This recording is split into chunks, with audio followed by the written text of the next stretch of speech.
Bonsoir, bonsoir. J'espère que vous allez bien. Voilà. C'est votre frère le Zoulou de Bogota. Celui qui n'est pas dans l'émotion. Voilà. Nous, on n'est pas dans l'émotion. Quand il y a un problème, on s'assoit, on analyse et puis on décortique à notre manière.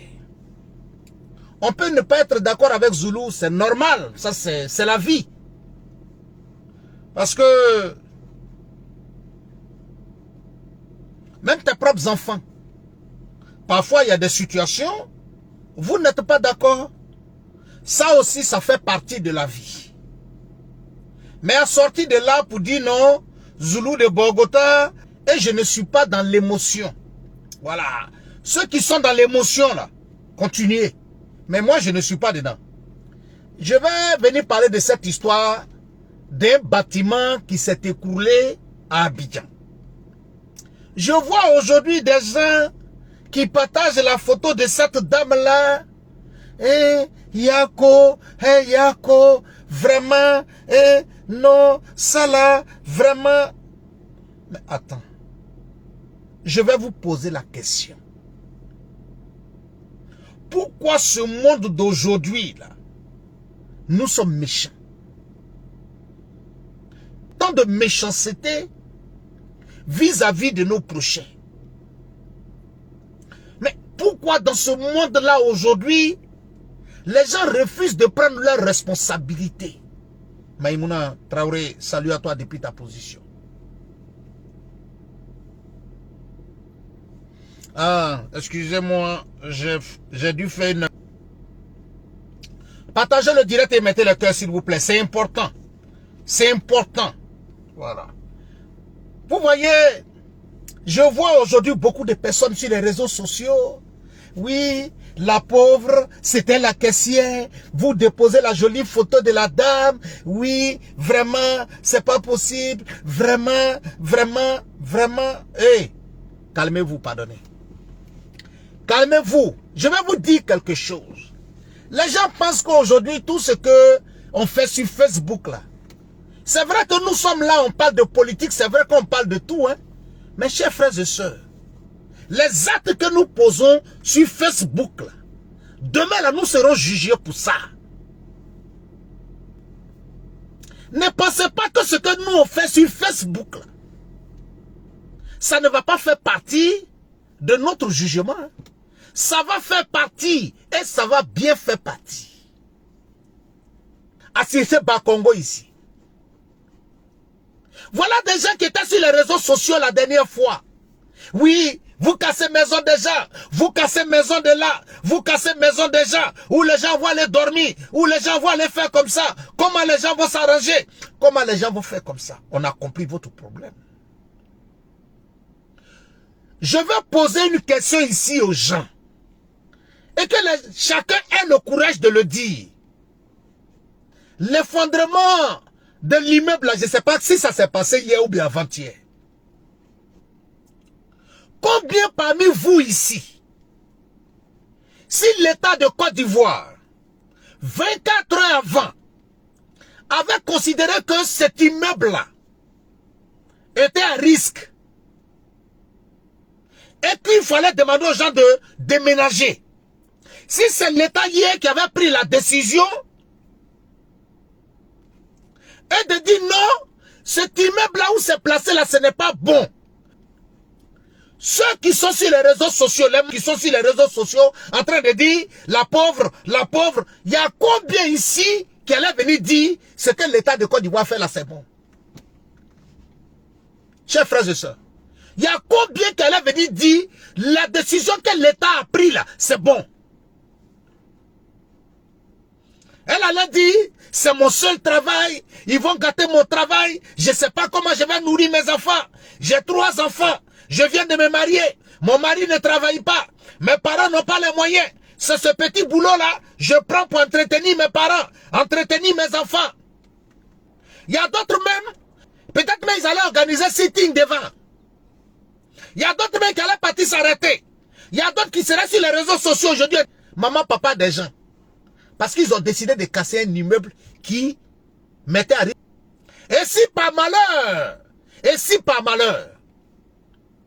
ce coin-là après, c'est un Libanais, ou bien un étranger qui venait payer ça, oh voilà, on veut vendre notre pays, on veut vendre notre pays ne nous appartient plus, on casse maison des gens, ils ont cassé une pharmacie, comment les gens qui sont dans le quartier vont faire pour payer les médicaments, vont faire pour faire comme ça. Mais vous allez revenir à la vie réelle. Vous allez revenir à la vie réelle. La vie réelle aujourd'hui, c'est que cette dame, elle a certainement laissé des enfants. La vie réelle, c'est que cette dame-là, sûrement, elle avait au moins, c'est un membre de sa famille, 2 membres de sa famille qu'elle aidait. Mais si nous avions été hier des personnes de vérité, si nous avions été hier des personnes qui analysaient les choses et qu'on ne rentrait pas dans l'émotion, peut-être que ce drame-là allait être évité. Il y a des gens qui vont venir dire non, Zoulou de Bogota. Non, moi je ne suis pas dans l'émotion. Moi, Zoulou de Bogota, je ne suis pas dans l'émotion. La première des choses que des êtres humains doivent vous faire, mais de vous à moi, je vous pose ici la question. De vous à moi. Quand les gens assistaient Bakongo parce qu'il a cassé tel coin, parce qu'il a cassé tel coin. Mais de vous à moi. Quand Cissé Bakongo va casser l'abattoir, là, vous ne vous posez même pas la question de savoir, est-ce qu'il n'y a pas de parents même de Bakongo qui allaient faire achat à l'abattoir? Quand Bakongo, par exemple, ou bien l'État de Côte d'Ivoire décide de casser, de raser un quartier, mais croyez-vous que parmi ces personnes qui sont dans ce coin-là, il n'y a pas un parent de Bakongo dedans?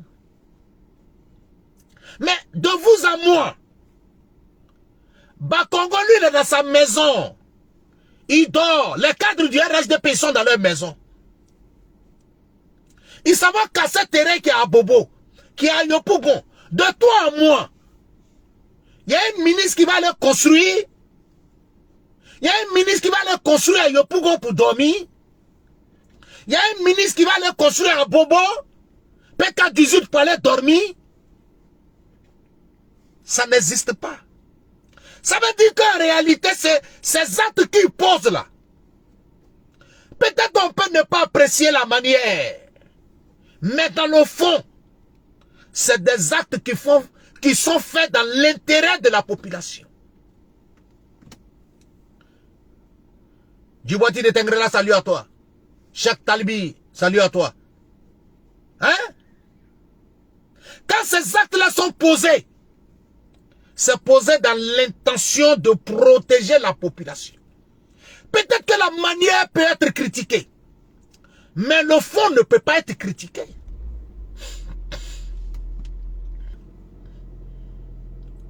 Si 24 heures avant, le ministre Bakongo l'avait appelé pour dire, madame, cette pharmacie où vous travaillez là, elle est dans un lieu qui n'est pas bon pour vous. Madame, n'allez pas au travail demain matin. N'allez pas au travail demain matin. Restez à la maison. Parce que où vous travaillez là, c'est risqué. La dame là, même si on lui payait 60 000 francs, elle allait dire après qu'on me paye 200 000 francs. Les travailleurs de cette pharmacie là, si l'État leur avait proposé 24 heures avant de ménager, parce que là où la pharmacie te trouve là, ce n'est pas bon.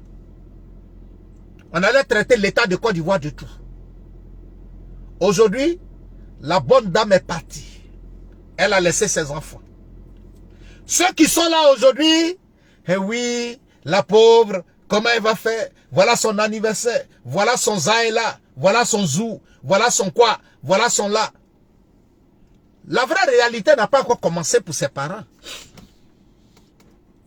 La vraie réalité n'a pas encore commencé pour ses enfants si elle en avait.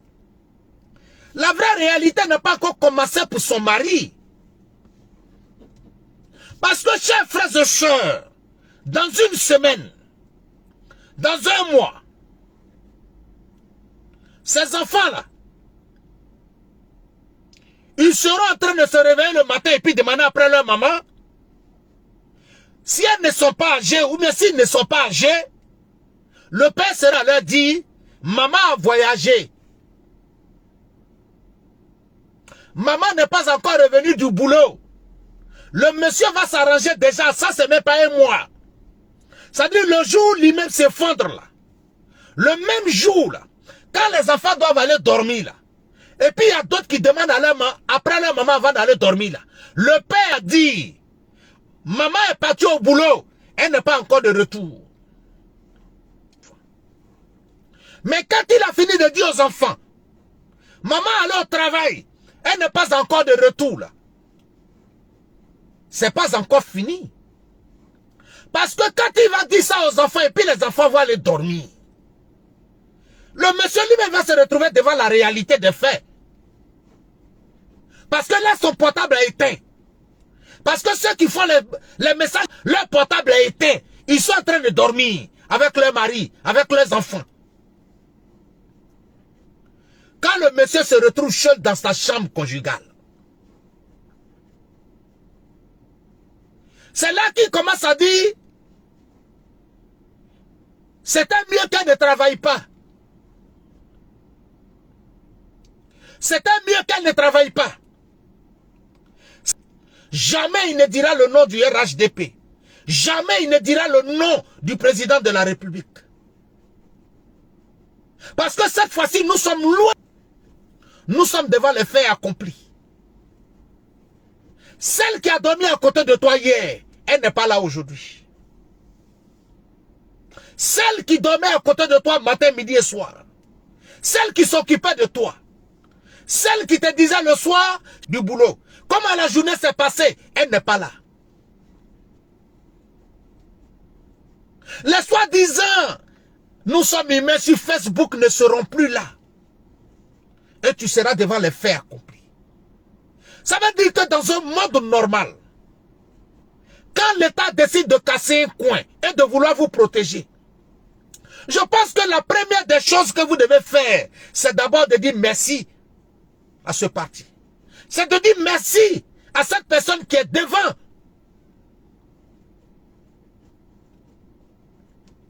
Cette situation. Mais c'est le contraire. Nous sommes les entrepreneurs de Facebook. Nous sommes les meilleurs maçons de Facebook.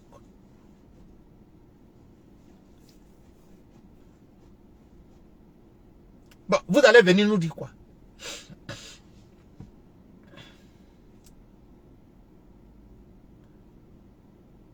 Parce que nous sommes devant les vrais faits. Et de dire à Zulu de Bogota, je le dis haut et fort. Voilà. Ma fille Fatou, demandez salut à toi depuis ta position. On est dans le vrai. Voilà pourquoi j'ai dit du RHDP. Ça dit que quand l'État de Côte d'Ivoire prend des décisions de casser des coins, ne rentrez pas dans l'émotion. Sortez dans l'émotion. La première des choses qu'on doit faire, c'est de dire merci. Parce qu'il y a des gens aujourd'hui qui ont construit Abidjan n'importe comment. Il y a des gens aujourd'hui qui se disent maçons, ils ne sont pas bons maçons.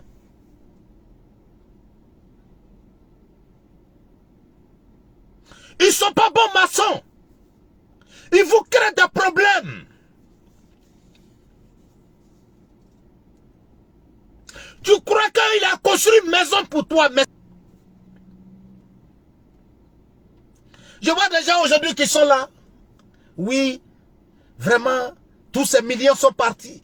Tous ces millions sont partis. Et il y a d'autres qui sont là qui parlent de millions.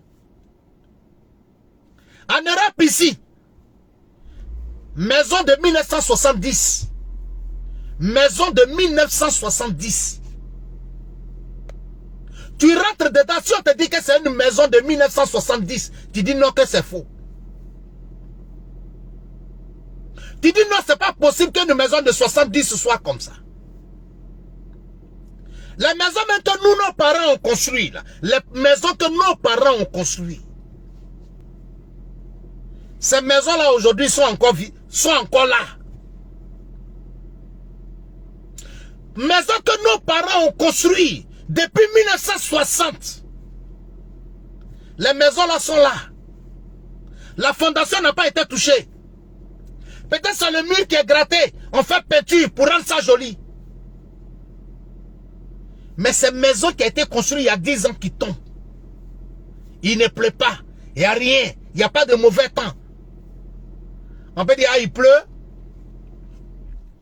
La pluie là a fait tomber. Il n'y a pas ça dedans. Hein? Walou Sita Ouattara. Salut à toi, ma très chère soeur. Sinon, mon esclave préféré. Koyaka Beni Bao. Salut à toi, mon frère. Oui, quand Bakongo décide de casser un coin, c'est là que tu vois Non, c'est pas normal. Même quand tu soutiens un parti qui pose des actes, il faut avoir le courage de le critiquer. Même quand tu soutiens un parti politique, c'est ça aussi la politique. Ne faisons pas comme eux, ne faisons pas comme là, ne faisons pas comme là. J'ai dit, écoutez bien. Moi, Zoulou de Bogota, je ne rentre pas dans les émotions. Je ne viens pas critiquer parce que je vais faire plaisir aux gens. Ah, ok.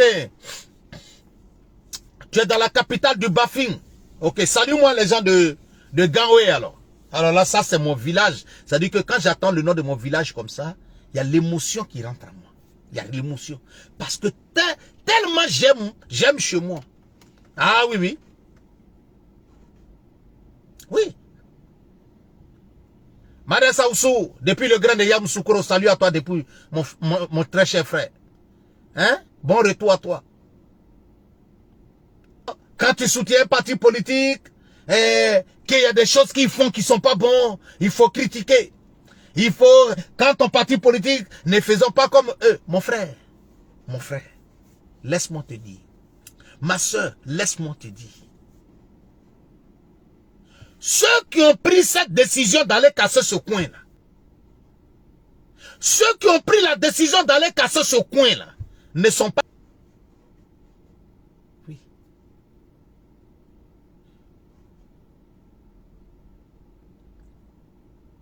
Quand tu diriges un pays, quand tu diriges une commune,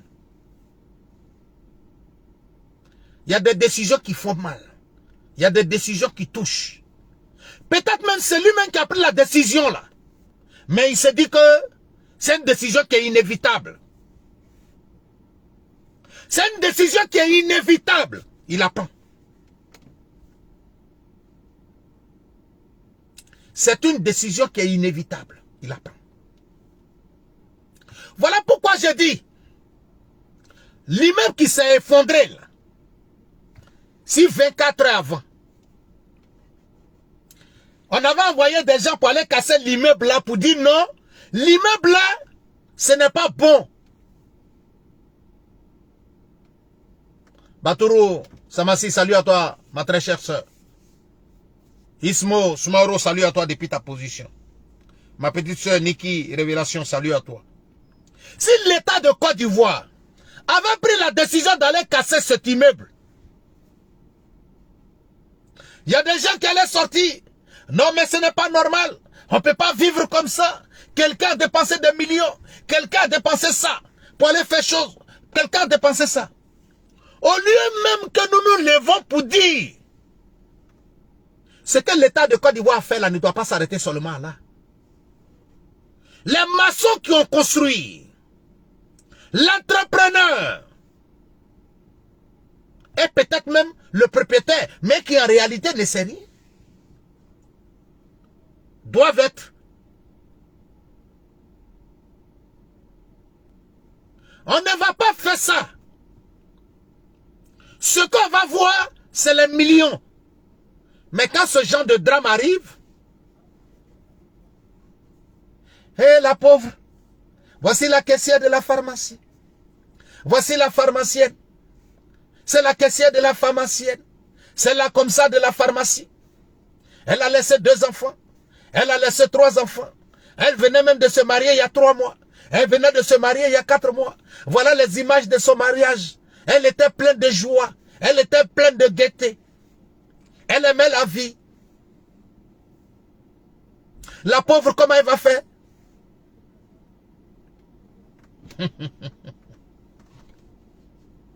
Oui, oui.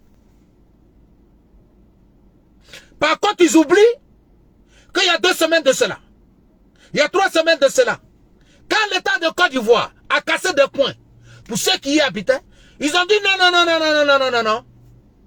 Ça fait 60 ans ils vivent là, ça fait 40 ans ils vivent là. Il faut les laisser. Il faut les faire comme ça. Donc, comme je vous dis et je vous répète, moi je ne rentre pas dans les émotions. Moi je suis dans le vrai, dans le concret, sur cette terre. Voilà pourquoi, quand il y a une situation, je ne rentre pas dans les émotions.